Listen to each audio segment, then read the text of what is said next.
Mic check, mic check. Whoa, that's loud, but okay. Hold on.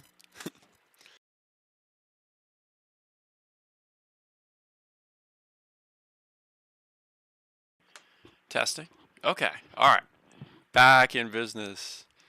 Let's go. 2 Form 4's out. Like, literally as I'm getting ready, I click on Twitter and, like, refresh, and I'm like, I think it was Whoosh's post first. It was like, Form 4, Larry. I was like, what? Going GameStop's investor relations, check my email. 2 new Form 4's out.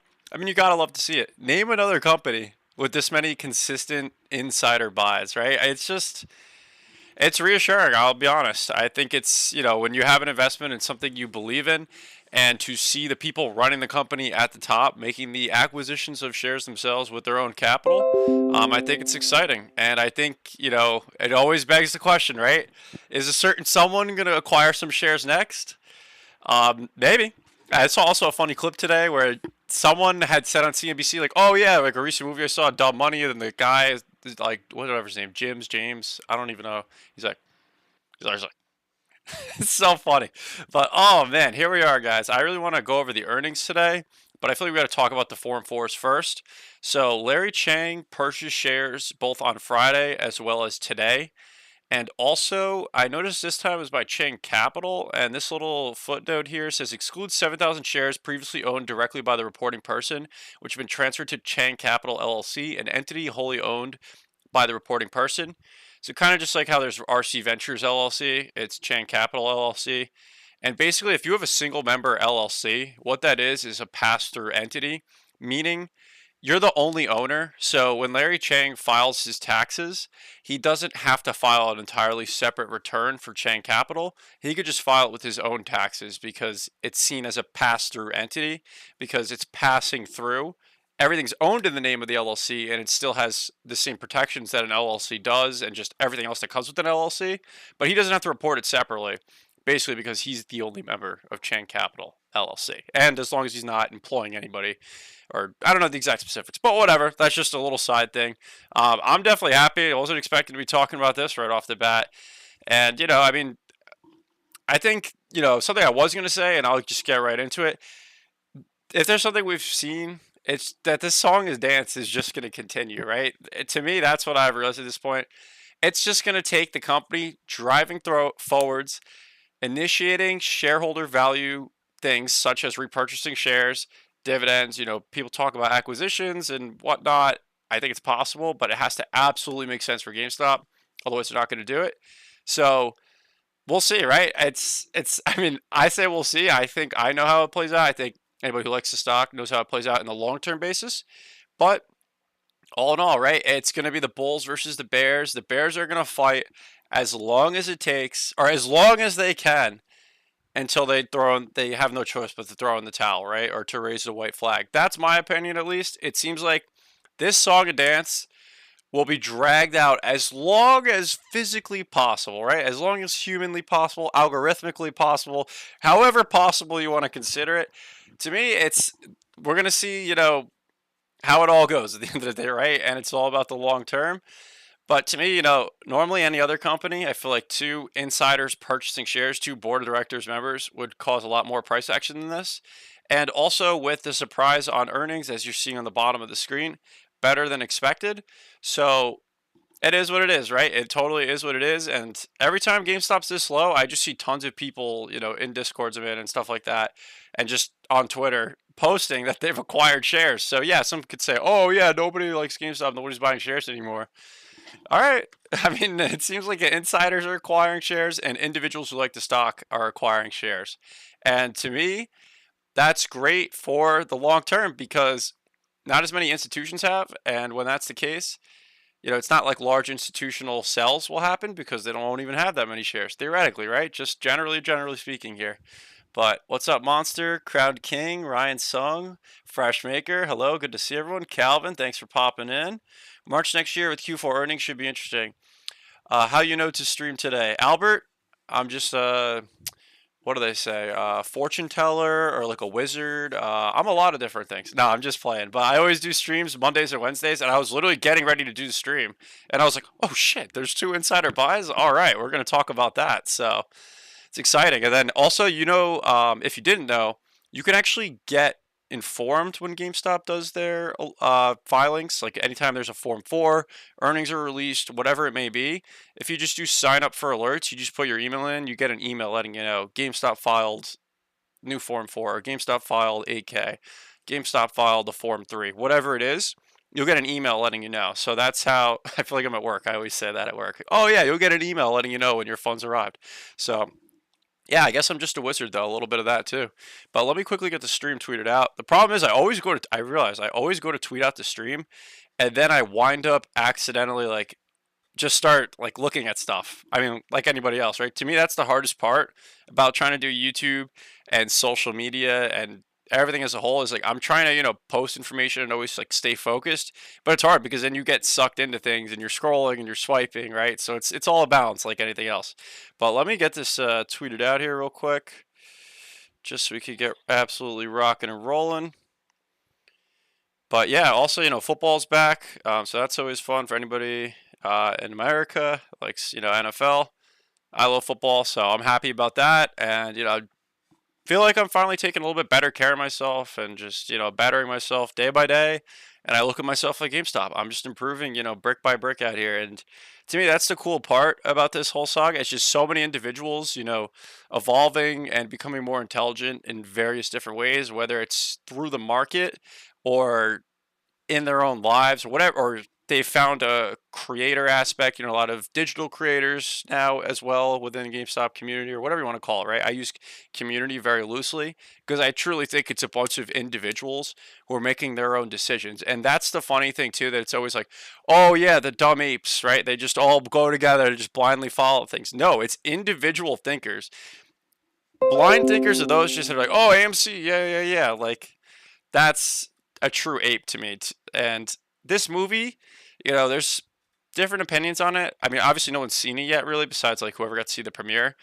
But apparently it's supposed to be really good and tell the story well. But I don't know if it'll truly say, the story's still going. It'll probably spin it as like, yeah, this is the end of it, or it was a crazy once upon a time thing, blah, blah, blah. But regardless, I mean, they're talking about this being up there with The Big Short and The Wolf of Wall Street. So those are some pretty big, finance related movies. So we'll see what happens, right? That does not look like Ryan Cohen. Is that really him? Why did it look like they like lowered the quality of the picture? Right? Doesn't it look like they mess with the colors on here? What? I don't know. It's also shorts never closed. See the 13th. Bless you all. Interesting. And then also I wanted to point out this here. David says, Tetron, not if you work in the football industry. My days are very long. The movie is going to be dope. David, thanks for being here. Damn, I'm sorry to hear that if that's the case, but I hope you're having a great time with everything. But let me see. Where was it? Because when GameStop, see, it's so funny, right? When you've been following the media like this for a while, and I have to actually tweet this out. Streaming now. Okay, and then I'm gonna make my point here. Just read this real quick. Just read how the perspective changes all of a sudden. I hate even giving them a click, but it's so funny.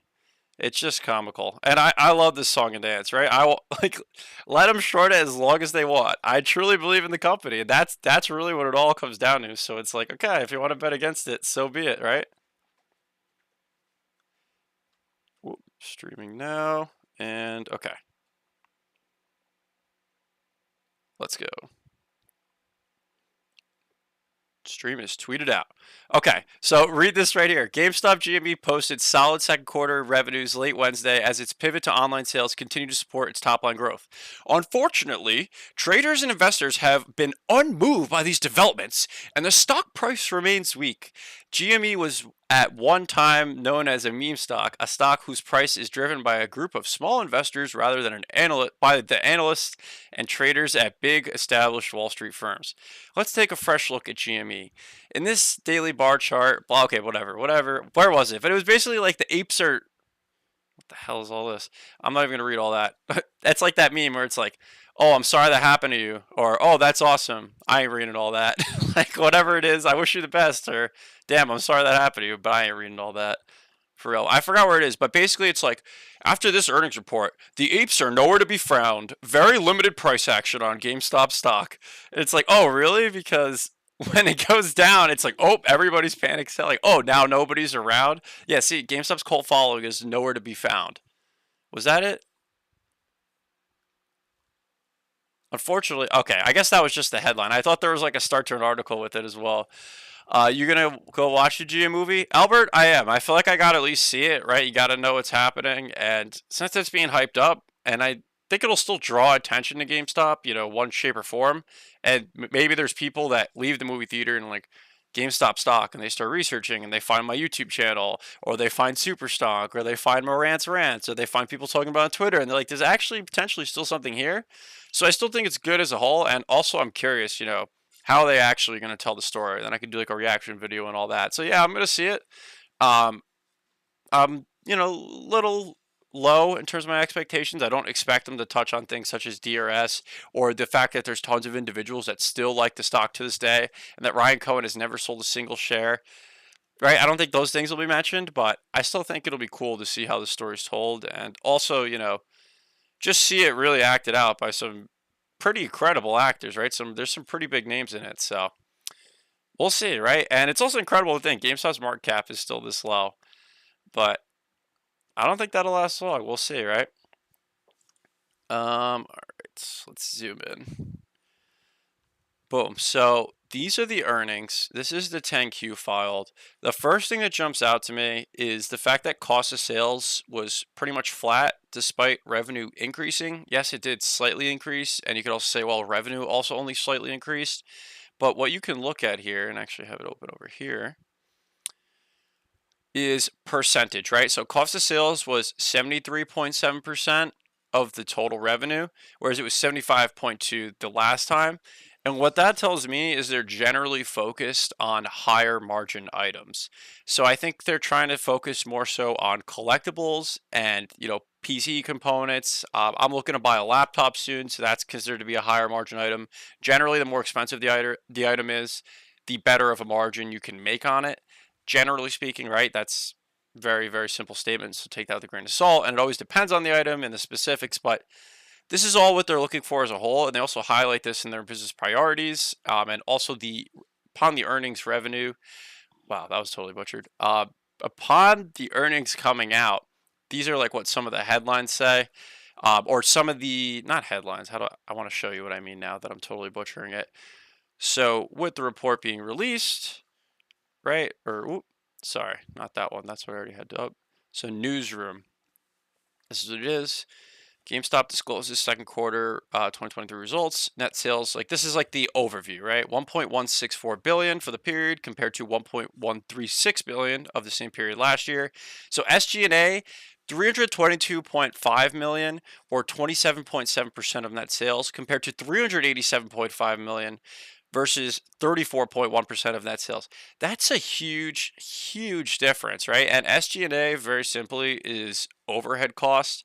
And things such as letting go of Furlong and DJ and closing down some of the stores are lowering these over time. And I honestly believe SG&A is for this same quarter of next year.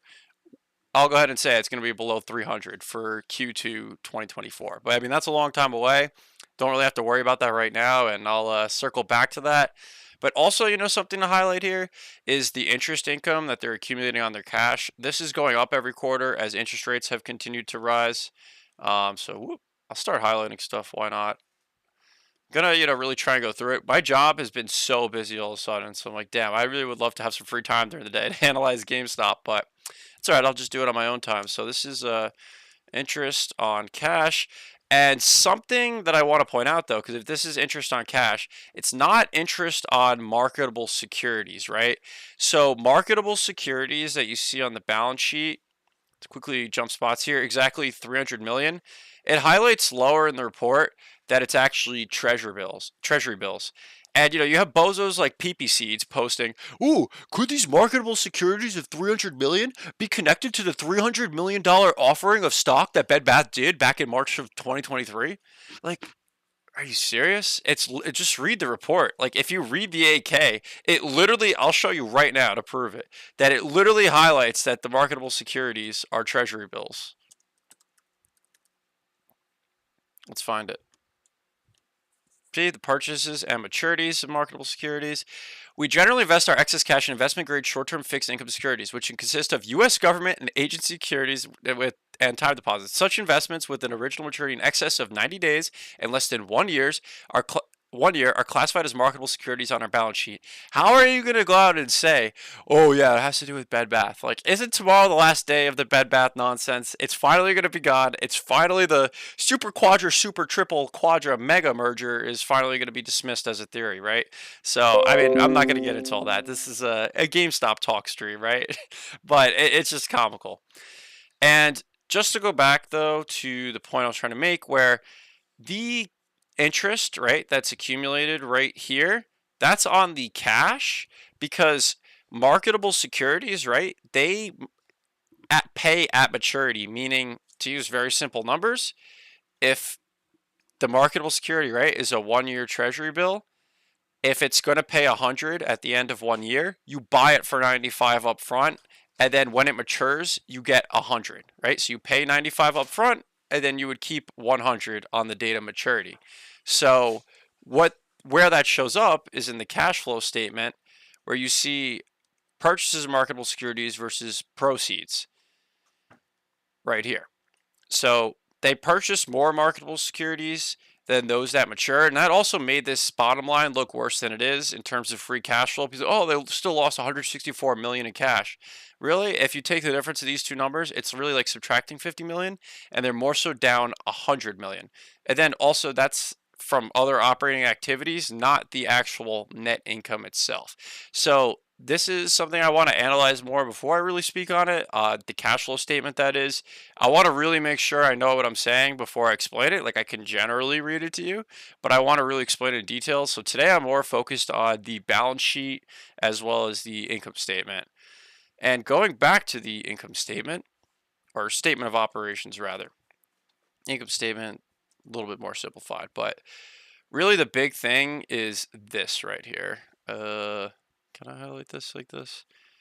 This change, where was my highlighter? Boom. Go pink. The SG&A percentage-wise is huge. This is the lowest percentage-wise SG&A has been of net sales. You may think, well, who cares, right? It's just a percentage. What's the point of that? But the point is, it's the amount of revenue that should be considered for overhead costs. So when you have, this is just showing me that they're having lower overhead costs over time, and it's an area of focus. And also you see it with the actual numbers like right here. So it's not like it's just completely, out of thin air that I'm saying this, but as well as the fact that this percentage is much, much better. And ultimately, cost of goods plus SG&A has to equal less than 100% for them to turn a profit. Because you see here, the math's right in front of you. It's 100% net sales because revenue, that's the whole number it's being based upon. Cost of sales is, cost of goods. So if I'm buying, right, for example, this Funko and it costs $12, ideally, GameStop is purchasing it wholesale from Funko for 9 or 10, right? And that's a decent margin. That's like 20, 25%, depending. Not the best, but also, the more Funko they buy, theoretically, the better deal Funko could give them in terms of a wholesale price. And that's, margins. But let's hit the chat real quick.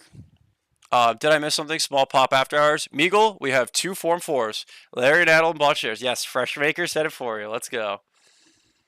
But yeah, no, fired up today, guys. Fired up for sure. Yeah, I definitely gotta do an earnings analysis video as well. It's crazy. It's crazy how fast time moves. I feel like there's never enough time in the day for anything. There's never enough time in the day for GameStop, for just chilling, for work, right? Like the work day today, it's like 4 p.m. Like, are you kidding me? Like, how is this day like this? But that's a good thing, right? To be in a spot where you're working and the day is going so fast because you're so locked in on stuff. Like, I hate slow days of work, historically speaking. Whoop. That's not what I was trying to do. I was trying to make overhead costs larger, but it's all right. We don't have to worry about that right now. So the analyst expectation coming into this corner, not that that really means anything, to be honest with you. Analyst expected a loss of 14 cents. So even, not even though they're usually not providing a very good estimate, it's still significantly better than what they were expecting. And, still, people look at this. So while I say, analyst estimates are baloney, and that's why I also make my own estimates now because I think, why not? Who are they compared to who am I? I can make my own estimates. I can put my own information out there. And I'm not saying like, oh yeah, like I'm some genius or oh yeah, like what I'm saying is what's gonna happen. I'm just making estimates because they're making estimates. It's as simple as that. So my estimate was closer than theirs in this scenario. Last time, theirs was a little bit closer. But my point being, people look at this. People on the outside looking in, saying what's really going on with GameStop, just checking the earnings reports because there's definitely people who are like kind of curious but really not keeping up with everything and just checking for the earnings reports because they see it trending on Yahoo Finance, stuff like that, or just people suddenly talking about it again because just again more people that weren't paying attention or that are potentially just super zen about their investment are not actually looking until the earnings report comes out and they compare it to the analyst estimate.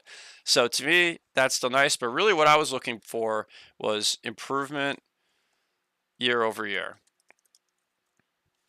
That was really what I was looking for going in. I was cautiously estimating that we were going to see about, a loss of 7 to 9 cents, which I still would have thought would have been pretty solid. I actually expected cost of sales to be a little bit higher because I was anticipating SG&A to be 27.7%. If you check back to my last stream, I said it right before. I was like, you know what? Let's go 27.7% as the SG&A estimate in terms of percentage of revenue. And fortunately, I was correct. And again, it doesn't even matter, right? It doesn't matter because what the actual results are is what the company's doing, right? How they're actually executing. But I've started to like the idea of just creating my own estimates because I just feel like it keeps me in touch with things and really just makes me want to make the best possible estimates and just keep bettering myself. 'Cause, okay, if I'm going to put this information out there, I'm putting it out there for criticism. So my top line revenue was slightly off, right? I was estimating a 4% increase with a lot of the game releases and things like that over the past quarter. But, slightly off, that's right. My SG&A estimate, though, was percentage-wise correct, but the actual dollar amount was slightly off by about 5 million, and that's because my top line revenue estimate was slightly off. And then I was cautiously estimating an 8-cent loss, which is equivalent to net income of negative 24 million. And again, I was incorrect, but in a good way. So actual results right here, and then cash and cash equivalents and marketable securities combined, they have $3.92 a share in cash, cash equivalents, and marketable securities, which again, we know marketable securities are government treasury bills. So it's not like these cash equivalents or sorry, these marketable securities are, random purchases of Bed Bath or something stupid like that, or some kind of random short-term investment. But think about this for a second. 392 a share, right? 392 divided by 17.5. 22.5% at this moment of time, or if you use the price point of $17.50 a share, which I think is a pretty even number, right? Or if you wanted to round it to 17 or 18, I guess you could do that. But over 20% of the market cap is literally held in cash, or the over 20% of the price per share, like 392 per share is cash, cash equivalents, or marketable securities, and the whole share price is only 1750, right? So 22% of the company's entire market cap is attributable to cash, cash equivalents, marketable securities. And on top of it, this is a company with under $20 million of debt at this point. And it's debt, by the way, that's accumulating at an interest rate of literally 1%. It's been consolidated to one loan associated with the French government's response to the pandemic, and it's a 1% interest loan. So to me, they're just gonna or how I see them going about this is, 23.6 million. So I was slightly off, but that's all right. Compared to cash equivalents, it's nothing. Point being, this number, I think, is just going to slowly decline, and the current portion of long-term debt is how much they're currently paying. So they're going to pay it as slow as possible, in my opinion, because when you're earning 1%, or you're paying 1% on your debt in terms of interest, relative to earning 5+% on your cash equivalents, marketable securities, why would you rush to pay off that low interest debt, right? Let's see. EBITDA was positive, by the way. Good look, Freshmaker. Quoting Peter Lynch can be an indicator of your age. Thank you, Red. The Dumb Money movie could really spark some interest. Oh yeah. My favorite. I think it's Peter Lynch who said this, where it's like, there's multiple reasons why an insider sells, but there's only one reason an insider buys. They believe the stock price will go up. Something of that nature.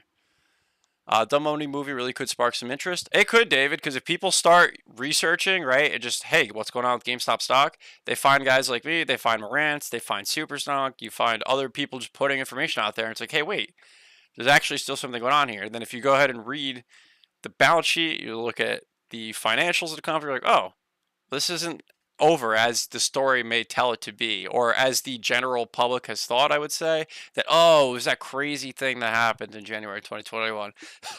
Huh, that's it, right? It could never happen again. There could never be an increase in GameStop stock again, right? Right? Yeah, I remember you called that 27% accurate. Thank you, Calvin. Thank you. It was a little lucky. I'm not gonna lie. It was definitely a bit of luck on my side. Peter Lynch is the ultimate win and quit when you're so far ahead guy. um, Wendy says hello. Thanks for being here, dearest GME. I think you were off because of interest. Something to note next time. Good looks, dearest Jimmy. It's possible. Yeah, that's a good point. I didn't even consider that in making my estimates. I will have to next time. David E, you're never going to have the interest in GME which you had in January 2021 when every media outlet was talking about it, Elon Musk, AOC, etc. I see what you're saying, James Smith, but I think it's a different story now, whereas at that point in time, it's just people rushing in. Like, I think of one particular meme that I remember the night before when Elon Musk had tweeted about it and it went crazy after hours, and the night before, like, people who didn't even know about money or care about finance in any way were texting me, what's going on with this GameStop stock thing? And one of the most popular memes on Superstock, I remember, or I think it was Wall Street Bets at the time, because obviously Superstock was created after, but the most popular meme on Wall Street Bets was like the Eric Andre thing where he's like, let me in, like, or that meme, like of him outside, like a, I don't know what it is, but it's like a caged fence or something. It's just so funny. And it's like, that was literally everybody that night at that moment in time. Whereas now I see it as it's tons of individuals who just like the stock and are in it for the long term. And to me, I just see it as a snowball effect, right? It just keeps accumulating. Insiders just keep accumulating shares. Individuals who just like the stock keep accumulating shares. They keep accumulating knowledge. So it's just a completely different story than January of 2021 at this point. So I see what you're saying, where it's like, yeah, it won't ever get that kind of sudden media presence again. And I don't think they'll let it, to be honest with you. The powers that be, or however you want to look at that. But I think it's a different story at this point, and it's more of a saga now, right? That's one of my favorite ways to describe it. That it's the saga that is GameStop, and I truly think it's epic, unique, and one of a kind, and to be continued. Hey, Morant says I'm here. Damn, I can't even keep up with the chat. You guys are great today. It doesn't need to be. I love when I get to buy shares at a price lower than the insiders. Exactly, Scott. Exactly. Morant, thanks for being here, man. Good to see you. Back up the truck B's and G's. Beep, beep, beep. Morant's in the chat. Hey-o. What up, badass trader? Thanks for being here. Morant's get on the mic. Get this hype going. Tetron's such a small percentage of people can read a balance sheet. Even less can do a legit discounted cash flow analysis. Yeah, Scott, it's true. And, that's why I keep trying to better myself. And what I really want to do is make a giant document just defining literally every single thing on this balance sheet and every single thing on this cash flow statement and every single thing really in the whole report, or if anything like where I'm like, oh, what does that mean again? Like where I maybe forget on the fly. I want to be able to always just reference and be like, okay, yes, this is exactly like, not that I don't know things, but there's, like when you're in the moment and you're live and you're streaming and you're rambling and you're hitting the chat and doing this and that, you forget things at times, and also I don't want to misspeak. So I'm really trying to make myself that reference sheet. That's like a goal of mine. But yeah, no, it's true. Not a lot of people can. And, I'm blessed to, at a young age, like have the knowledge I do, and I still have a lot more to learn. That's why I love this journey. What up? Looking forward to the Ryan Cohen buy. It could be coming. Yeah, Badass Trader says it. Scott says it. I mean, considering that he's purchased higher each of the last two times he's purchased, right, in March 2022 and June 2023, both price points were higher than we are now. And I also recall those times where the other insiders were also acquiring shares in these same two. So time will tell, right? But it should be a fun rest of the week ahead, at least anticipating or seeing what's happening. Tetra, keep working, man. I think more people are definitely going to find your channel. You're going about covering GME the right way, in my opinion. Thank you, David. Thank you. Yeah, that's part of the reason I kind of started talking about GME so much and doing YouTube because I was like, wait, there's nobody really, really covering it. I mean, of course, I then found Marantz, who does an awesome job. Don't get me wrong, but there's in general, like I at the time, I was like searching stuff up. I'm like, there's just people talking about like AMC and this and that and hype play, squeeze. I'm like, it's like no, somebody should actually like cover what's going on. You know what I mean? So that's why I was like, I'm gonna do this. You know what? Like, let's rock and roll. But we're going to own 51% between insiders and GME. Yeah, it's crazy. That's actually crazy how it's just accumulating like that. When the board knows they have every vote moving forward, that's when we launch. Yeah, it could be, Scott. That makes sense. And they could start to do things such as, repurchase shares. I truly think that's coming. If the stock price stays this low and Q3 is positive, it's very possible they start to repurchase shares. If not, then I think maybe 2024, but I think it's coming, unless there's another move that the board and management as a whole is setting up for. That might be down the pipeline. We'll see. We'll see. I own more than 0.01% of the float myself. DB, thanks for being here. That's awesome. I wish I got to own that much. Maybe one day, right? And as the longer I get to accumulate, the more I will own, right? So DCF is an Artetron. I'll walk you through a real spreadsheet for NPV, net present value, right? Got you. Anthony G, thanks for being here. Like the stream. Thank you, David. I appreciate it. Ryan Cohen lets Alan and Larry buy first. Ryan Cohen moves the price too much. That's a good point, dear SGME. That's a very, very good point. San Diego GME, thanks for being here. Give credit to Richard Newton, one of the OGs that never sold out. Oh, yeah, San Diego GME. He also does a great job covering GameStop from some of the videos I've seen. I do like his information as well. I haven't seen him as much and just, doing my own thing and getting caught up with things, but he has been covering it a long time. You are correct. While that shorts think they can ask Blast Franco, the single largest individual owner of Apple stock. Yeah, Ryan Cohen, big buy coming. It could be Dan the Man. It could be. I keep buying when I can. I bought 80 today. Hey, DB, nice, nice. Or DB. But yeah, I was kind of saying it as the stream was starting up, where I'm of the opinion at this point, and I think it's already kind of been understood at this point by generally speaking everybody, that this song and dance of Bulls versus Bears is going to go on as the Bears are going to drag it out as long as humanly possible, physically possible, algorithmically possible, however you want to look at it, right? To me, they're going to drag out the smear campaign, the negative articles of GameStop for as long as possibly can be until the lid just blows off, right? Type of deal. And some think it'll just be a rapid move up. Some think it's an elongated rise. Like what exactly everything looks like, I couldn't tell you. I'm just going to keep looking at the company, right? And anytime I've ever tried to guess price action previously in my life, I feel like TA is not my thing, and just guessing where it's going in the short term. But reading about a company, understanding it, I'm like, okay, I can do this. I'm going to keep getting better. But Richard needed these insider buys. He's been in the dumps a little. Oh, damn, I didn't even realize that. But hard time for teachers right now. Students are shitty, and home life for most kids is getting worse. They bring that to school. Yeah, Scott, I can tell you, so I'm the eldest of my cousins and me and my brother. So like I'm the oldest, and seeing kids these days, and I love my family. I'm not knocking them in any way. I'm just saying, like, seeing who they're friends with and how they explain to me how things are in school and just stories and stuff. I'm like, damn, I feel bad for these teachers, man. So yeah, kids are a pain. Kids have always been a pain in the ass, right? And I was a pain in the ass. And I look back and I'm like, also, I think compare myself to, I'm like, yeah, I was a pain in the ass, but I wasn't like a troublemaker, I was more like a stir the pot kind of guy in school, just with like the drama and whatever else. Like, oh, you hear what he's saying about you, bro? Or no way, that like trying to distract the teacher kind of thing, like that kind of stir the pot vibe. So yeah, it's a tough way to earn a living, I think, being a teacher. I mean, mad respect though, and it teaches the next generation, and we need good people. And I think Richard Newton seems like a good dude. I don't follow him that much, but definitely seems like a good dude. But yeah, it's crazy. Kids these days are crazy. That's my point. Economic crash when you're like 15 is terrible. Yeah, it's also crazy. I'm only 23, so I have limited, experience in seeing like a true crash. Like 2008, I was literally 8 and 9 years old as like the major crash was happening. I remember it being talked about, like things were bad, and my parents saying, gas prices are ridiculously high, like this is crazy. And I couldn't grasp what was happening. And funny enough, when I was a naive kid, when my parents like, oh, gas prices are so high. My aunts, uncles, everyone's like, gas prices, this is crazy. This is crazy. I'm thinking to myself, who cares if gas costs $3, $4, $5? It's just like a dollar difference.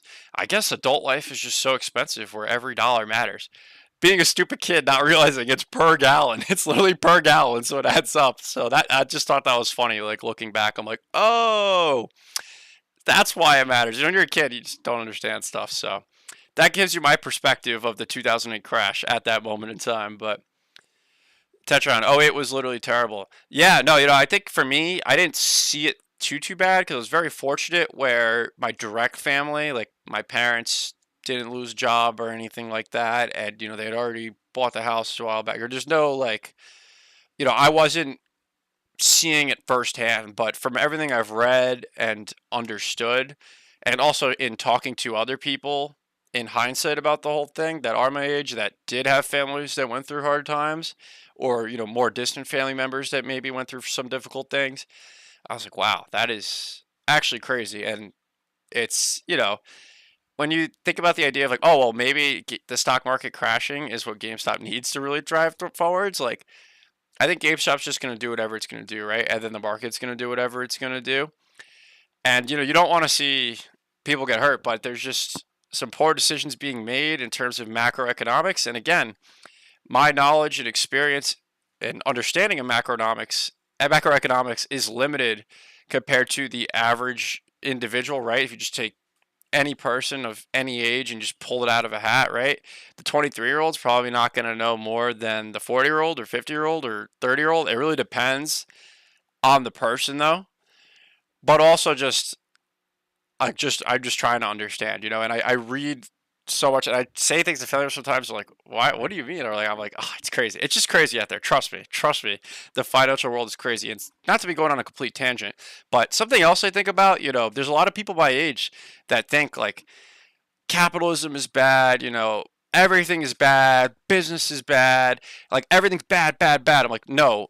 Like the problem is we have a lot of corrupt capitalism and a lot of shady things that go on behind the scenes that don't truly get exposed, and then people just blame like, oh yeah, like we should just be socialist or something. Like I don't know. I don't want to get political, but to me, the problem is what I'm realizing as I'm growing older is it's not. I mean, I don't know.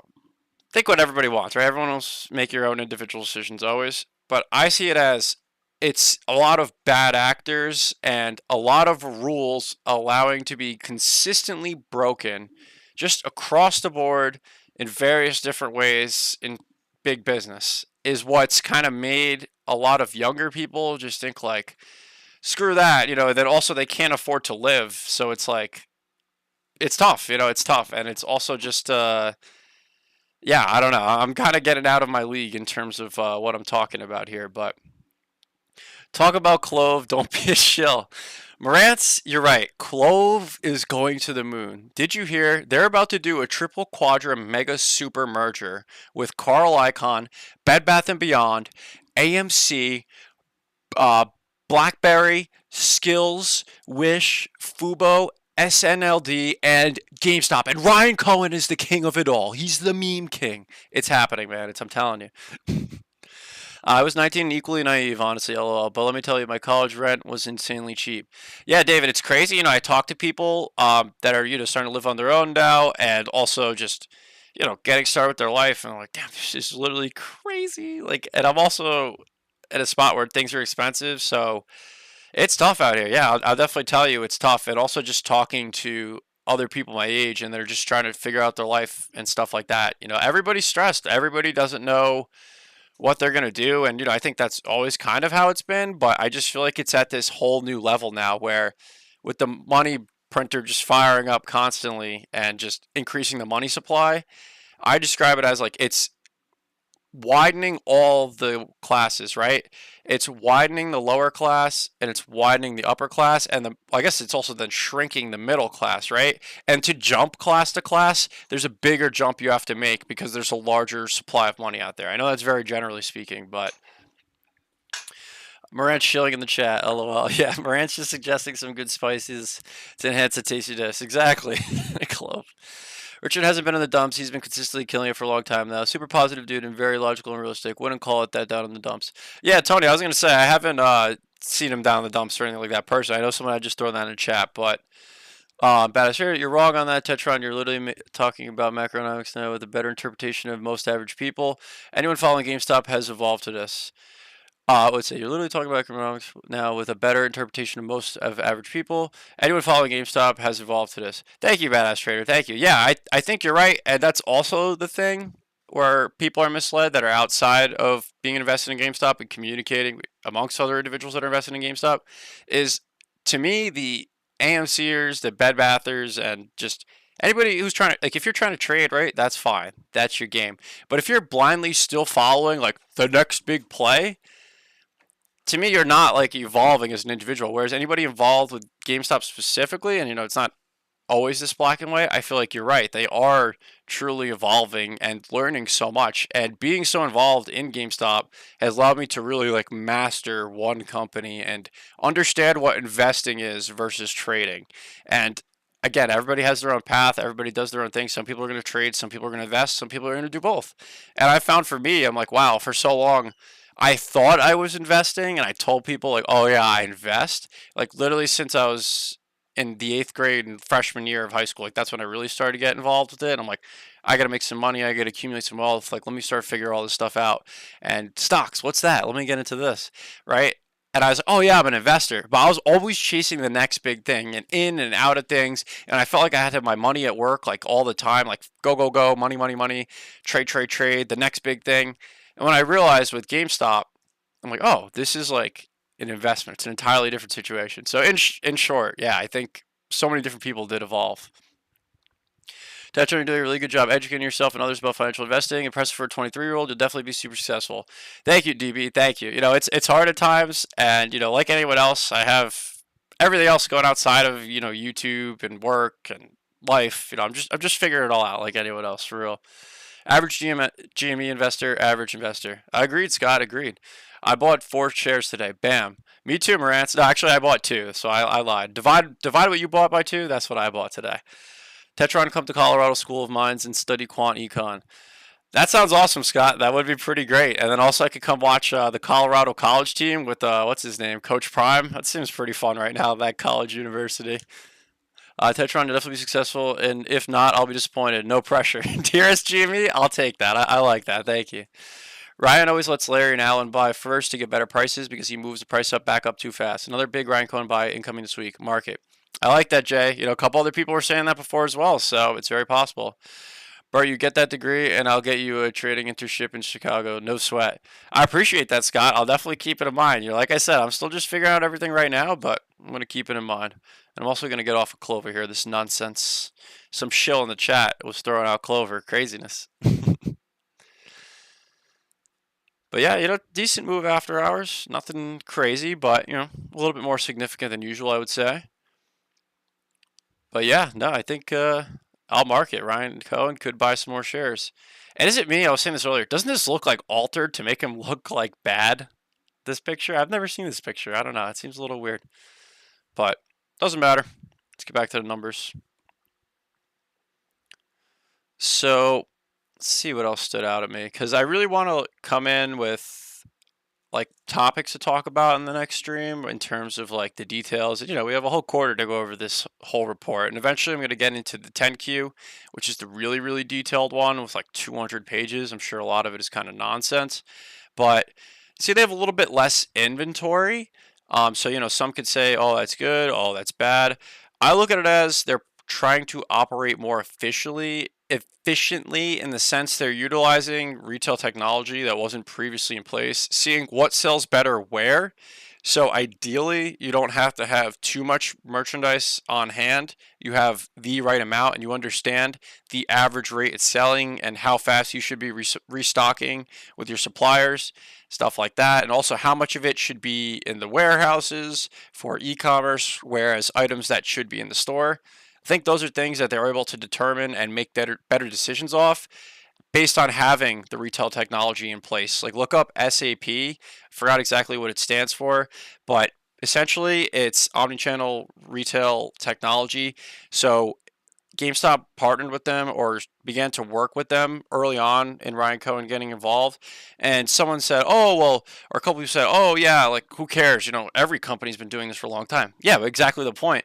GameStop didn't have that infrastructure. And one of the first things they talk about in the turnaround, in executing on the turnaround, or if we go to like the business priorities over here, is how early 2021 and throughout 2021, really into 2022, they had to fix like a decaying infrastructure. Infrastructure. I think they put it like that. Yeah, see? The initial phase of GameStop's transformation largely occurred over the course of 2021 and the first half of 2022. This period was primarily focused on the rebuilding the company's decaying infrastructure and strengthening GameStop's value proposition, including investing in the company's enterprise systems, technology capabilities, SAP, store leaders and associates, and product catalog and offerings. And also, of course, there's negative headlines coming out now, and the bears say, oh, well, they're getting rid of people. That can't be good, right? I hired all these people to do this turnaround. They get rid of DJ. They get rid of Matt Furlong. They're letting other people go. What's going on? What could it mean? Oh my God, it's so bad, right? I look at it as if you keep the best employees and you narrow down the amount of employees you have, you get to treat those employees the best, right? You can really incentivize them through stock options, right? And pay, and greater pay as the company improves, because their interests are aligned with the mission of the company. So I would rather have people that are more committed and pay them more than just having enough people because, oh yeah, like this is the quota we need, right? This is the number of people we need, or oh, this is just a spot to fill. I look at it as more like, okay, if this person can do this and this, I'd rather just pay them significantly more or compensate them in shares in some shape or form or some kind of structure. Which, by the way, I know I've said this a bunch of times, but I do want to say it one more. If you look at how GameStop compensates in terms of shares, if Evernote wants to load, boom, boom. Load. Okay, executives.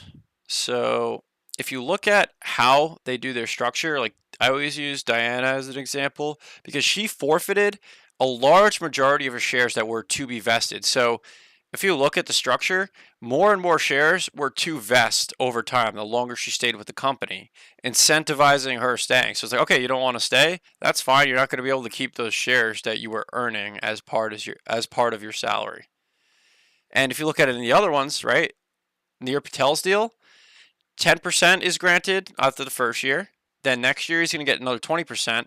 And then each year after that, it'll be another 23.3% annually, meaning the longer you stay, the more shares you're granted. And by the way, if you read the terms of these offer letters, it's based on a actual like sign-on date. So let me see here. Let's see. On the first business day of the calendar quarter that commences after your start date, the quote grant date, you will be granted a number of restricted units and respect to the company's Class A common stock, determined by dividing 14 million by the average closing price of common stock for the 30 trading days immediately preceding the grant date initial equity award. The initial equity award will vest at 10% on the first grant date, 20% on the second, and then 23.13% of the third, fourth, and fifth anniversaries of the grant date. So what that's telling you right there is the first business day of the first calendar quarter that commences after the start date, the grant date, you'll be granted a number of restricted units with respect to the Class A common stock determined by dividing 14 million by the average closing price of the common stock 30 trading days immediately preceding the grant date. So the 30 trading days following the start of the next quarter after May 31st, because it's the official start date, that would be like the 30 days following the average stock price. That's what the vesting schedule is based on. So if GameStop's stock price is significantly higher in the future, more and more shares will be unlocked and actually owned by these people running the company upon those dates arriving. So if GameStop right tomorrow, just theoretically, wild example, shoots up to $200 a share for some reason, somehow, right? Just for the sake of the example. Neer Patel is thinking, damn, my shares are vested and I'm not actually going to get all my shares till 2027. But the price that they're being vested at is 14 million divided by the 30 something dollars a share it was at that time. So when I actually get the shares, they're already worth so much more. So he's really earning way more than 14 million worth of stock if the stock price is worth more. So to me, all of the offer letters are built to scale the same way GameStop is to scale, if that kind of makes sense. And I feel like I always have a hard time trying to like perfectly explain this point. Like I know what I'm saying and I feel like you guys get it, but it's just some like tricky language and I really want to like I got to make a visual. I just literally thought of it on the spot. I have to make a visual. We're putting that right here. Make visual of share grants, because this could also be a good Twitter thing to put out there. So keep an eye out, guys. That's going to be in the pipeline because I really want to visualize what I'm saying because I really do think it's important. And, we talk a lot about, investors and customers and executive shares aligning, or sorry, not shares, interest aligning. This is how it is, where if the company drives forwards, his shares that are granted are going to be worth more. And he doesn't even have them all granted initially, right? Or any of the executives. They're all the same if you look at their structure. They all get more shares granted at a later date, but based on the price at around the time of their offer. So to me, that's a great way to do things. And before I was involved with GameStop and reading about it, I don't really remember ever seeing a company doing that. So, get me another company. Show me another company that's doing what GameStop's doing with these executive structures in terms of their pay, their salary, their share compensation, and on top of it, you literally have insiders that consistently buy, and just such a strong brand name. I mean, I think it's just truly one of the most unique, misunderstood investment opportunities of all time. And, of course, that's my personal belief. I don't give financial advice, right? I'm not a financial advisor, but I'm just saying it how I see it. Let's see. Damn, chat going crazy. There's a parrot in here. I just bought one share right before close. Hey, nice, David. What the fuck? GME up 60 cents after hours. Tetron, please post that chart again. Oh, my bad. I wasn't looking. Yeah, up 56 cents because, the aftermarket's now closed now. It's 8:07. Tony Sal, nothing better than that clown on Squat Box, Wint's face. Yeah, Tony. Oh my gosh, that guy I forgot his name, but he was like, oh yeah, the movie's coming out, and the guy was like, yeah, Dumb Money, that looks really good. And he's like, or like, he's like the weirdest face. Like I've never seen that. Like it's so obvious to me. And this is something else. I should have my brother put this together. My brother's getting into video editing. I'm gonna tell him to do this. So of all the times CNBC has like winced when GameStop is brought up, I'm gonna put a note here in my Evernote to talk to Zach. Zach's my brother, by the way, in case you guys didn't know. Tell Zach video of CNBC clips. Because he's nice with the editing, and he likes little projects like that, so maybe he'll help me out with that. Which, by the way, something else coming in the pipeline for Tetron, so to speak. Or I don't know why I put Tetron in quotes. In the pipeline for Tetron, because Tetron's not like a joke. I'm not going to put air quotes around that, right?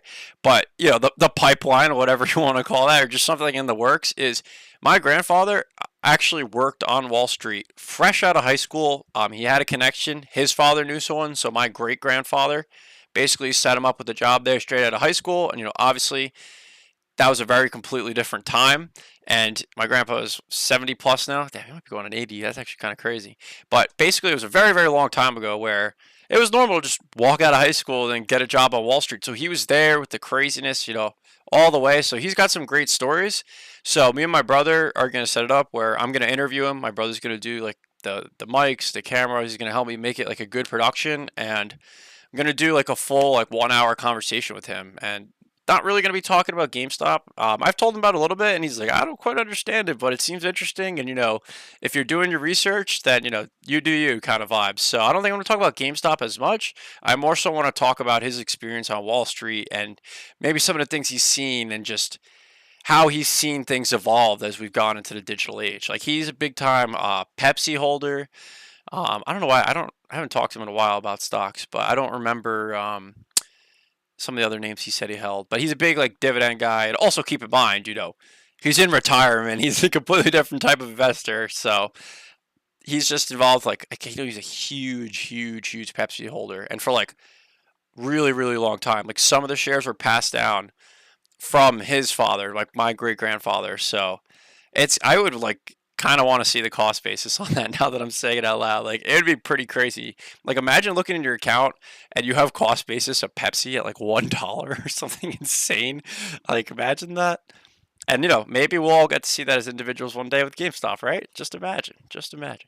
But yeah, I bought another share at 1760. Nice, 100%. Bro, this stock is a boy. I think you're right, Scott. Yep, Joe Mama. Damn, got the two.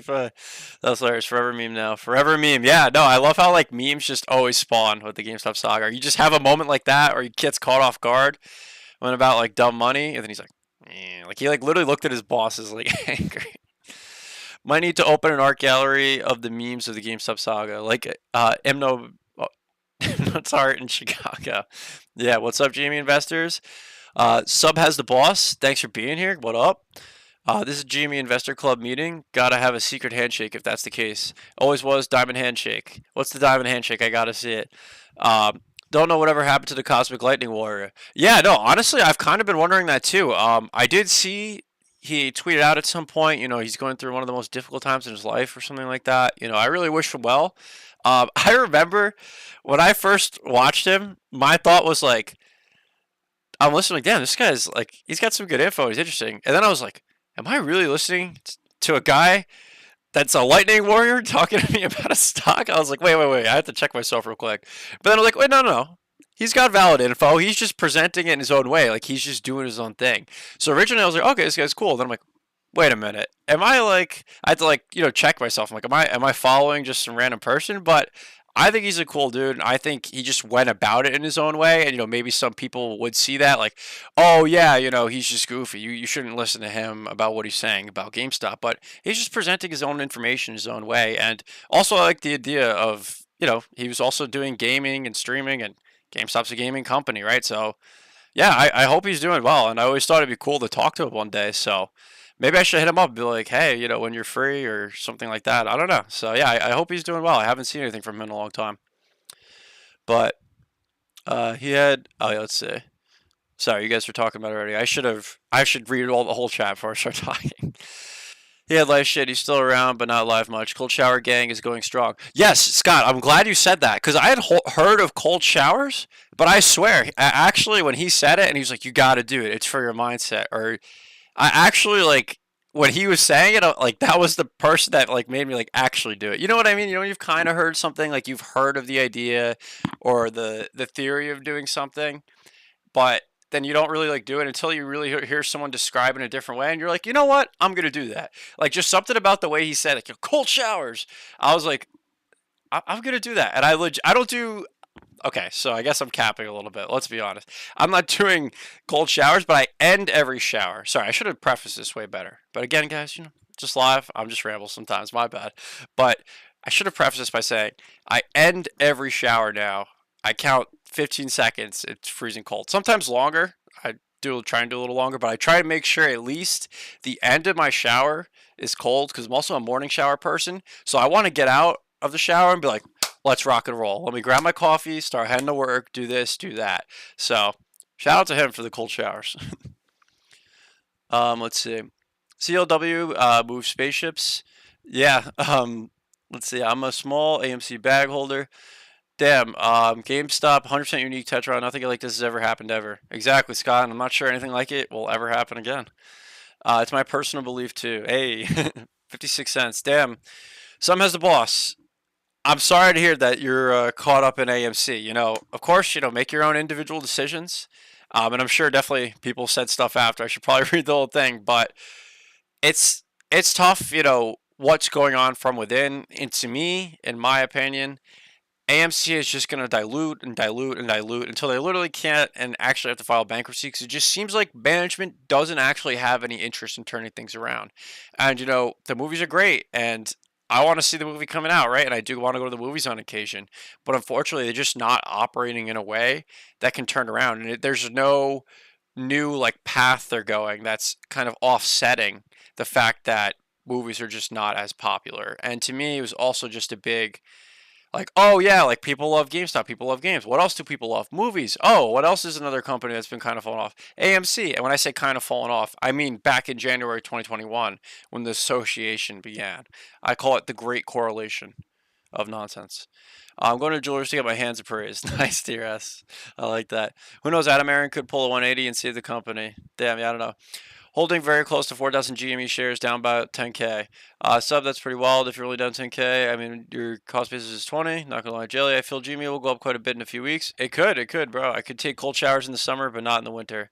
Yeah, winter is definitely harder. The summer, that's where I can do a full shower if I'm like sweating or whatever it is. It's easy to do a full shower, but I try to at least do that end because you're right when it gets to be colder.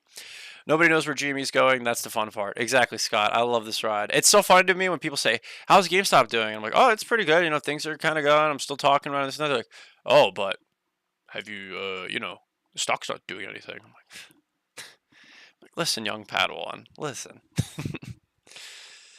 Nobody knows where GME's going. That's the fun part. Prop to Uranus. It would appear so, Scott. I'll never put foot into an AMC theater again. Yeah, Sub, honestly, me either. Literally, my girlfriend said to me a while back, she's like, hey, we should go see a movie, but not AMC. I know you don't want to go there. She's like, I know you're not going to go there. It's like, we can find another theater. I'm like, okay, now we're talking. And honestly, I'm going to, try and go to like a local theater or a Cinemark. I don't know. I'm not even a big movie guy. It's not even because of AMC. You can ask anybody I know, or if you guys started putting movies in the chat, I'll start to embarrass myself by all the movies I haven't seen that people are like, what? How have you not seen that? How do you not know this? How do you not know that? And I'm like, sorry, I don't know. I just never watched movies that much growing up. Or I just was never a big like movie guy. I don't know. So, but the GameStop movie coming out, I do want to see it. I mean, Dumb Bunny. And there's a lot of, like I said, big actors in there, and I feel like it's gonna be a fun night where I go with like a big group because it's there's enough people that I'm close to that are definitely curious about it, and I could tell them at the end, yeah, this is now my take on it because obviously you guys know I'm gonna share my take, but I'll say another put Badass Trader. How are we doing the long term log support for the Jan March 21 volatility? Yeah, let me know. Let me know. Oh man, yeah. So like I said, I'm kind of burnt out today, guys. So I think I'm gonna kind of keep it short and sweet. And also, for people watching it back, I like to keep it short and sweet too. And I'm really trying to just, focus on quality over quantity. But I'm gonna keep the quantity coming. And I apologize because I really want to do a lot of videos and just a lot of streams, but I've made a decision for myself. I have to balance my life right now. That's what's best for me. And I'm not stopping in any way. I'm not slowing down. I'm still going to keep pushing to be better and do more. But I'm just saying I can't be at it like always 24/7 because I found like I burn out and then quality of what I'm doing kind of falls off. So, I'm just, going step by step, figuring it out. And also today, going into this, I wanted to put some numbers together, right? Like I wanted to kind of have some specific points I was going to talk about. Like, okay, on page this, on page that, I'm going to talk about this, right? And it just didn't quite happen. It's just such a busy day there. So, but Dumb Money free online. Oh, really? I didn't even realize, Scott. Is it actually just coming out online right away? Then damn, that's even better. Because like I said, I don't even care about going to the movies. I'd much rather just watch it on my couch and hang out. But yeah, I mean, the saga continues, right? Because if you look at this quarter, they lost 1 cent per share versus the analyst estimate of a loss of 14 cents per share. And DRSGME brought up a great point before. I didn't account for the interest income because that does account for the statement of operations. It's not just something we see in like the change of cash, but we actually see it as income because they are receiving it as income, right? Because if you think about it, if you have funds in a high yield savings account such as Ally Bank, Capital One Bank, or even some kind of money market account, the interest you're receiving, you have to pay taxes on that, right? And you're also reporting that as income on your taxes. So it's kind of the same way for GameStop, but just as a business. But then we're going to quickly, the last thing I want to look at here is statement of operations for 26 weeks of the year, right? So half of the year, we have Q1 in the books, Q2 in the books. What does it look like so far? But yeah, we're in between major supports, Scott. 1544 and 1948. 1544, and I'll sell my ducking car. Yeah, I know what you mean, Scott. Yeah, no, see, I appreciate that badass trader because while TA is not my strength, and looking at some of these other things isn't, that's what's so cool about everything that is GameStop, right? You have everybody that kind of has their thing. Some people are more layer two creators. I'm doing YouTube. Marantz is doing YouTube. You got Marantz Platinum Sparkles on Superstock. You got Whoosh doing his thing with music. I think that's awesome. There's so many like unique people in the saga. And then you have like the professor on Twitter. I know he's like, or X, whatever it's called now. I love how he's like a, I know he's like a controversial like figure or whatever, but I just love how he's a unique account, right? Like the professor, like he's like, I'm the professor, and he's often not wrong. Like there are some times I'm like, I don't know, I don't know about this, and I'm like, damn, he was right about that, wasn't he? So I always thought it'd be a funny to talk to him one day. Like if I did like a stream, then he was like in Deal or No Deal when they have like the shadow person, like yeah, I wouldn't, what I'm saying, not actually showing his face. Like I thought it'd be cool just to hear from him. But maybe one day, maybe one day. But I just love all the different types of accounts and how everybody has their own kind of like role, so to speak. I use that very loosely because there's no like roles, right? There's no rules, but there's just so many unique people, which I think is cool. Professor's a legend. Yeah, for real. I think he's pretty dope. I mean, he's exactly very to the point, and he's just not gonna bullshit. He's not gonna entertain any bullshit, and he's just gonna be unapologetically himself. And to me, how do you not love somebody like that? Like that's just a character, right? That's somebody unique. Like I just think that's cool. But yeah, Prof's very to the point for sure. And and then I'll go over this, and then I'll wrap it up. But something I seriously have been considering. While I say I don't often do options, I'm starting to think, there's an opportunity to potentially sell a put on GameStop. Maybe I want to allocate some cash because the more I think about it, it's like with a high interest rate environment, I can earn about 5% of Fidelity right now on the underlying cash that would also be within a cash secured put for a company I love. So even in the worst case scenario, I could acquire shares. And for me, I like the idea of consistently just acquiring a couple shares here and there, just 2 shares here, 2 shares there, right? Just doing my own thing. Not that I'd have to buy at a massive point, but I don't see how GameStop could really go below 15. I guess, anything is possible.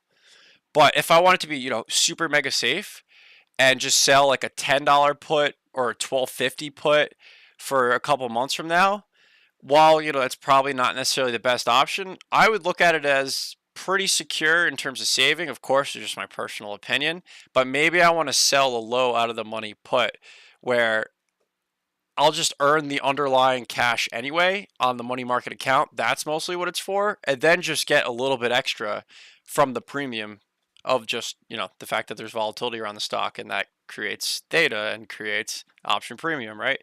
And again, I'm no option expert, but I do understand selling puts. So if I put in $1,000, to me, that's, a $10 put I can sell. Maybe I can sell. I mean, let's check them right now. But I'm just thinking about this right now because when it's this low and after it's still this low after the earnings, I'm like, damn, that's crazy.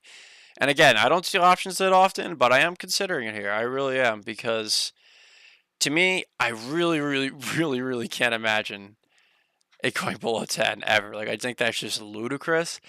But also I look at it as like, for me, like again, I want to just buy here and there. I don't necessarily want to be in a spot where I just buy 100 shares at once. But if it were to go to 10 or 12.50, like so be it. Let the option execute. Let me take the shares at that price and just keep the little bit of premium. And I'll have earned underlying interest on the cash leading up to that. So that's kind of where my head's at and why I wouldn't sell closer to the money if you're wondering. But that's just me. So let's check the options though. What's good, my retail family? God bless and much love. Owning the float. Thanks for stopping in. Hope you're doing well.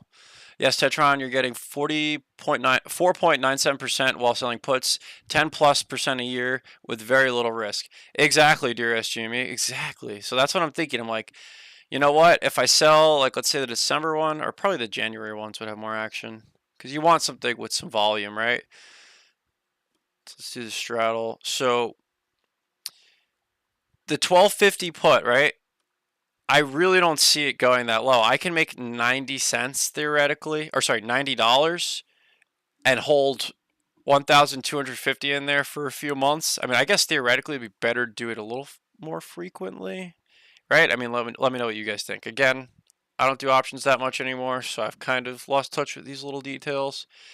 But, maybe just selling this $13 one, and I'm going to earn the cash up until then, and then I can turn around and sell another one in January.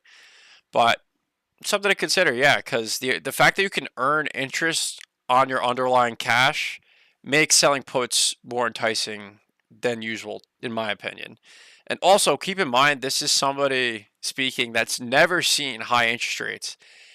My whole life, I've not even thought of the idea of buying like a treasury bill or using a money market account or just earning cash on a high yield savings. I was like, what? You can't do that. What do you mean? Like, interest rates are always 1 or 2%. Like, it's what I remember literally thinking, this is how naive I was, guys. In early college, I was like, why are they even so like this is why school is silly. They're still teaching bonds. I'm like, who cares about bonds? Who's buying bonds? You can't earn anything on them for the longest time. Like there's no interest. Like people don't earn any interest. Like who cares? Then I'm like, oh, like they always talked about like the risk-free rate also in my classes with like the weighted average capital equation and stuff like that. And I thought to myself, who cares, right? Like the risk-free rate is always zero. Interest rates are always like zero for like the longest time. And then over time, I realized I'm like, oh, they're hiking interest rates, and I learned everything I learned going through everything with GameStop and economics and just looking at everything. And I'm like, oh, okay, this is why, you compare the average 7% return to the S&P to the current interest rate, and all these little different things. But it's just funny how that's how naive I was that I thought like, who even cares, right? Who would want to earn that little bit of interest, and who even gives a crap about learning about interest rates? That was literally how naive it was. But here I am now, right? Learning what I can. My options are hold or hodl. Nice. I feel your project purpose. I feel you. Why stress on options when you can buy DRS book shares and peace out? I'm a derivatives trader. Okay, Scott. Yeah, no, I see what you're saying. But, I think maybe for me, it's like I have just some cash and savings where it's like I ideally am not looking to purchase GameStop with it, but maybe there's like a trade I can make around my knowledge of GameStop, thinking that it's not going to go to that extremely low price point where I can earn the options premium as well as the underlying interest on the cash, and then use that money to actually buy a couple shares of GME, stuff like that. At very minimum, you keep cash in there and make 4.97%. Yeah, exactly, dearest GME. I try and tell, again, my naive initial understanding of interest rates. Also, other people my age don't or kind of had the same perspectives I did, because again, there really wasn't a world with interest rates our entire time growing up, or just even being spoken to them about them, or just understanding you can actually earn some money on your cash. So people don't even know what like a CD is or a high yield savings. So I tell a lot of people my age, like, hey, like get a Capital One's high yield savings, get a Marcus high yield savings, get an Ally Bank high yield savings. You can earn 4+% in these accounts, and they're FDIC insured. Because a lot of times they say to me, they're like, no, that sounds like a scam.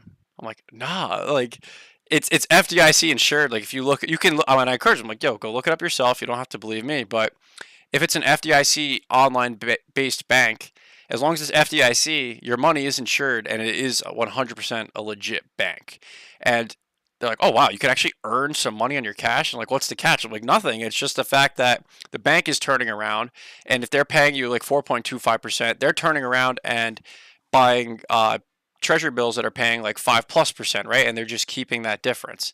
And that's also deposits. And depending how curious the person is or how sophisticated the person is, maybe go into more detail, right?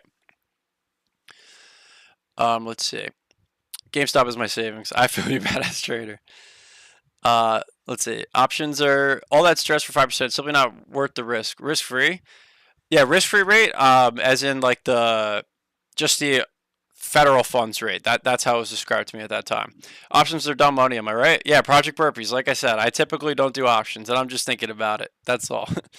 Payb, everyone should read Agriculture Options by George Angel. Okay, I'll check it out. GameStop's my savings. Yeah, Scott selling puts on GME is being bullish on GME.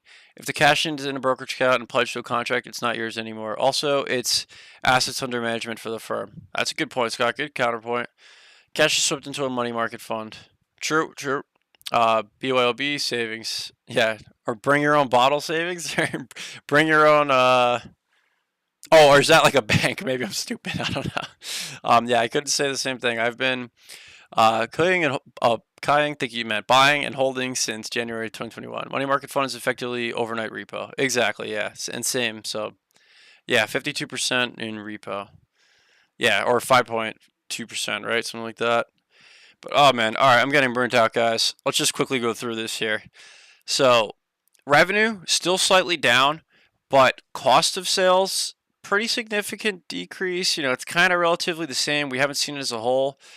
Percentage wise, we see a slight improvement, but really, again, the big thing is SG&A, in my opinion. Like seeing this combined Q1 and Q2 at 27.8%, and then 33.4% for the same first two quarters of last year, that's just such a huge difference. And then also, you have to account for the interest income. Also, now is about 1% of the revenue, or no, that's not accurate, but it accounts for percentage wise. Okay, that's something I have to circle back to. Like I said, I'm burning out right now. But yeah, so the net loss is still a loss for the year, but this is literally 1/4 of it once was. I think even 1/5, doing some rough math here. So went from a $266 million loss through half a year to 53 million. And when you look at this number, I'll definitely highlight this. And you think about what Q4s looked like in the past. If Q3, right, was even just net loss of 1 million or just net profit of 1 million, it just takes a strong Q4 to really push them over that hump to make them fully profitable for the year. And their most recent quarter would be profitable, and their most previous 4 quarters cumulatively would be profitable. And the only other missing requirement for the S&P would be to actually have the necessary market cap. And then it's like, okay, are we going to see share repurchases? And then also, if the stock is this low, it takes less money to actually execute those share repurchases initially, right? But if the share price rises and you're still repurchasing shares as the company, then you start spending more, right? So we'll see how it all goes. Yeah, I think I'll wrap it up here. But thank you guys all for coming in. I really appreciate it. Thank you to anybody watching this back. And yeah, it's a song and dance. That's the music's gonna keep playing until it stops, right? And then maybe everybody needs a chair, as Susan Trimbath describes it, right? It's a big game of musical chairs at times. And financial system's crazy, and following GameStop and reading deeply about things, I'm like, damn, that's really how this works. I remember when I found out about Seed & Co., I was like, that's how this works? Like, that is the underlying everything. And, you know, I do work in finance, like a general entry level job, but I work in some kind of transfers department. And a lot of times when I call places, it's like, press one, or please email us. Like Charles Schwab's back office says, please email us at acatdeliveries@charlesschwab.com or something like that for status of an ACAT. For non-ACAT deliveries, please press 2. So you have to call in about non-ACAT, or when I'm calling in, I actually tell them I'm a non-ACAT custodian. And an ACAT transfer is basically just a giant system amongst all the institutions that move public securities and cash. They move it through the ACAT system. The ACAT system is created by the National Securities Clearing Corporation, which is an entity of the DTC, the Depository Trust Company, which its representative is Seed & Co. So because all the everything is in the name of Seed & Co., you can constantly just move it back and forth amongst people, brokerages, right? Because you have the ACAT system built underneath it. Like when I put that all together, I was just like, oh my gosh, like quick visual. Then I'm actually going to wrap it up. How many times, guys, do I always say, like, I'm going to wrap it up, and then I keep going because I think of something else? So, quick visual. You have the DTC. Okay, I forgot I have touchscreen, so we're rocking with that. You have the DTC, and then you have NS. Can I erase that? Not the cleanest, but it'll do. Back to the brush. Then you have the NSCC, which is the National Securities Clearing Corporation. Whoop. Okay.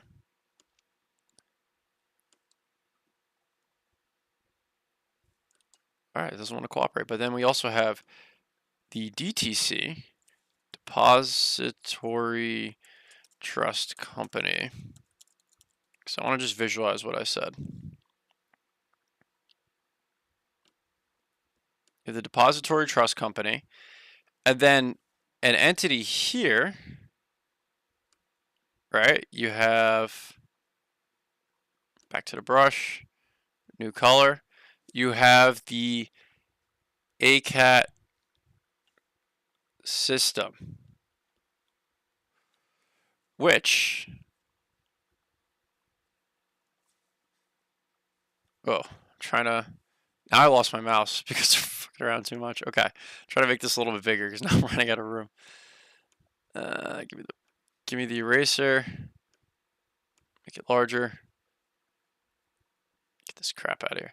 Okay, so you have the ACAT system, which is the automated, let's see if I can write, clearing autonomous system. No, that's not right. I forgot exactly what it stands for, but basically, then down here, right, you have everyone you can imagine. You have JP Morgan, you have Charles Schwab, you have Fidelity, you have E-Trade, which is now owned by Charles JP Morgan, and now also, just the same way the banks combine, and just as, like, for example, what was it? First Republic Bank fell, and or was it them? I don't know. One of the banks. No, it was yeah, First Republic. First Republic fell, and ultimately JP Morgan took it over. And they actually said they would report a one-time profit from the transaction. Think about how crazy that is. So the big banks just get bigger every time there's a crisis. The same way, the brokerages do the same thing. Schwab and TD merged a long time back, but they're just now merging everything in the brand of TD under the name of Charles Schwab. So sooner than later, Thinkorswim might be renamed, or the Thinkorswim is going to have all the Charles Schwab information if it doesn't already.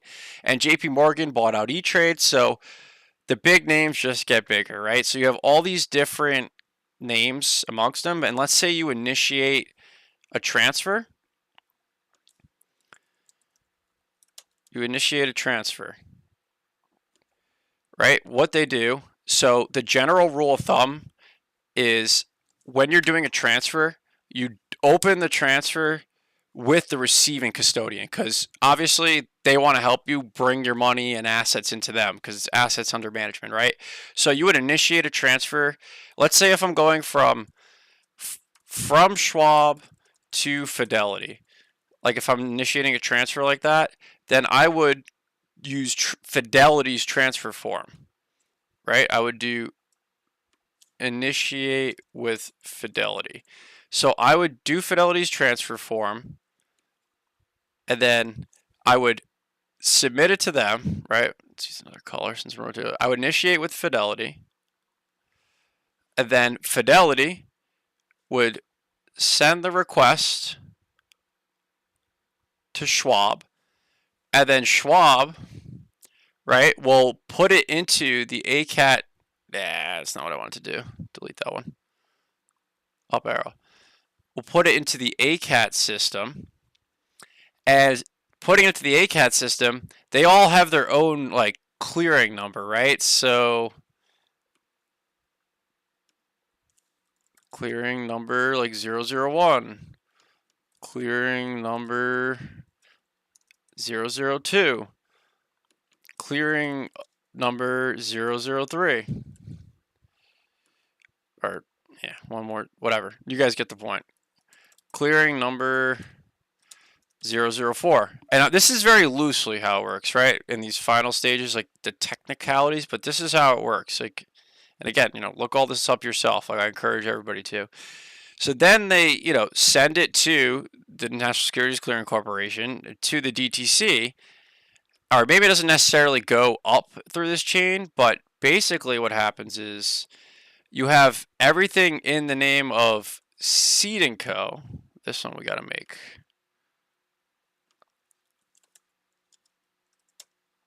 I don't know why I'm using literally every color. Sorry guys if this is hurting your eyeballs.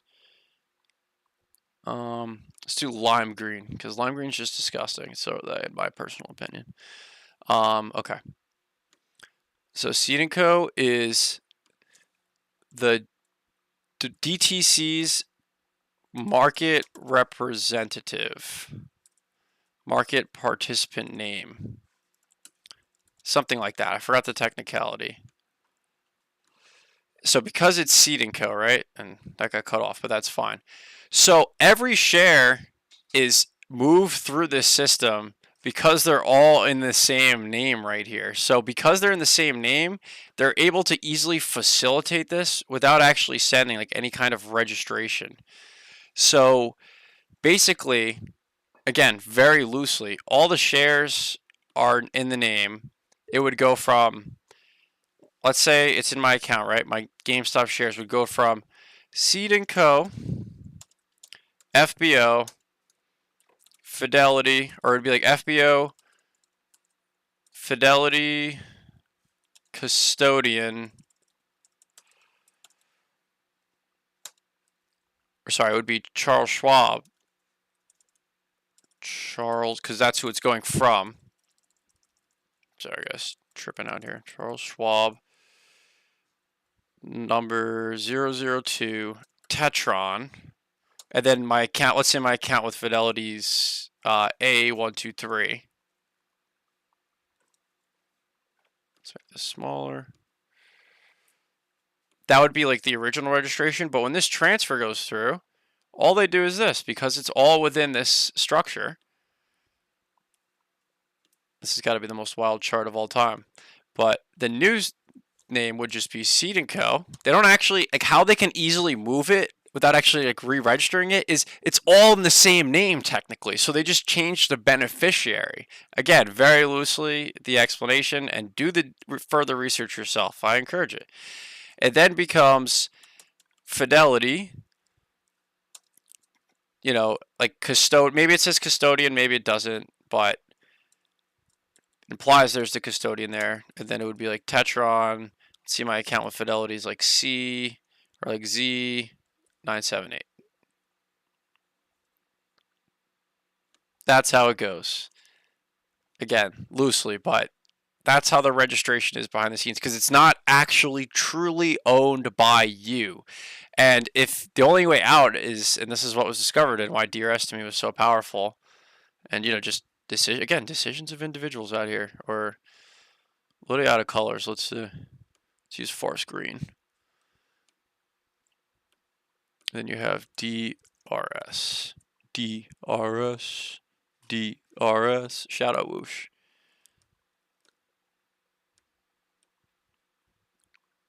Ah, damn it! I knew I was gonna do that. DRS. Okay. And that's the only way outside of it. And then the share would be just in the name Tetron. That's it. Very loose explanation. Sorry guys, I'm burnt out. I hope I gotta do this in a better way next time. But let me see what the chat says real quick. Doing a great job. Now study your series 3 and walk people through the experience on video. That's a good idea. I'll sponsor you and take the test. All right, Scott. I'm gonna look back what you're saying, man. I gotta do some further research on this stuff. Ryan Cohen buys tomorrow. Tetron, mark my words. All right, Howdy. I'm for it, man. I'm for it. Okay, and if you're wrong, you shop at GameStop for $50, okay? Sounds like a good deal. Who says I haven't already? Even better. The Fresh Maker, I buy something at GME at a mall near me in Toronto. Whenever I go, I end up giving the item away, though. Hey, Sub, that's awesome, man. That's awesome. I really do dream to be in a spot like that where I can just give back to people, or just to be in a spot, like, I always thought it'd feel great where, you know, you just randomly decide to, like, pay for someone or something like that. Like, just, I guess I still theoretically could now, but, like, you know, when you've made it and then you could just do something nice, like, I don't know. We'll take it as it comes, right? I'll figure it out as I go. But everybody getting GameStop gift cards this holiday season for real, Scott. Did you believe how do you do it, but do an extra 50? There you go. Automated customer account transfer service. Thank you. Thank you. Automated customer account. I'm going to put that in here. Back to orange. Automated customer account system. So yeah, I should probably actually make a nice visual of this. That would look way better. But a cat system is an animal that enslaves humans. Or I don't know why I said it as a cat, but yeah, a cat. Yeah, Challenger. It's crazy when you realize that's how it works. It's like, damn. No, I go to the one in Hillcrest Mall, 30 minutes from Toronto. Nice, nice. Hillcrest one by Five Guys. Dope. Hey, yeah, that's awesome. You guys know the same GMEs or same GameStops. But Ted, hey Almo, hope you're doing well, man. Thanks for popping in. I'm pretty much just wrapping up right now. But I hope you enjoy my fancy visual here as I am ending it. But yeah, no, really, you guys are awesome. Damn, it's so funny looking at this the other screen. I'm like, imagine just clicking on this. You see this dude just on paint. Got GameStop's earnings scrolling on the bottom. What an experience. What a time. But you guys are awesome. Thanks so much for watching. I also said I was going to wrap it up probably like 30 minutes ago. And as per usual, I just keep ranting. So, yeah. We'll go more into numbers next time. I'm going to have some more details with the numbers. I think overall still is a good report. And things are still moving in the right directions. And I was saying at the beginning, I was kind of saying in the middle, and I'll say it at the end here. With GameStop, it's the Bulls versus the Bears. And to me, the Bears are going to drag this out for the absolute longest they can until they physically can't anymore, algorithmically can't. It's just too much pressure, whatever it may be, or the straw that breaks the camel's back. To me, anybody betting against the company, they're going to wait as long as they can to cover their bets that are shorts or whatever it may be. That's my opinion. We'll see what happens. Hope everyone has a good night. What items make GameStop the most profit in store? Mike, generally speaking, collectibles, but that's generally speaking. So, yeah, we'll see over time if they do more parts, such as a 2 terabyte hard drive they launched. Go look up 2 terabyte hard drive. It's specifically for PS5, but it's still PC compatible. And they just launched that, and it's GameStop branded, which I think is pretty cool. And I think if it's of the GameStop brand, it has to be a higher margin item. And in general, computer components, from what I understand, there's better margins to be made. So if they focus there, and as well as collectibles, I think those are their best margin items. And how they can continue to keep this cost of sales number, or cost of goods, lower percentage of net sales over time. Visuals are noise. Lol. Thank you, thank you. And use stuff, very big margin. Yes, Freshmaker. Facts, because they do still have the trade-in program slightly, or not slightly, but just not as big as it once was maybe, but it's still a thing. And there's still some pretty dope old games out there. So thank you guys for watching. Again, hope everyone has a great night. Thanks again.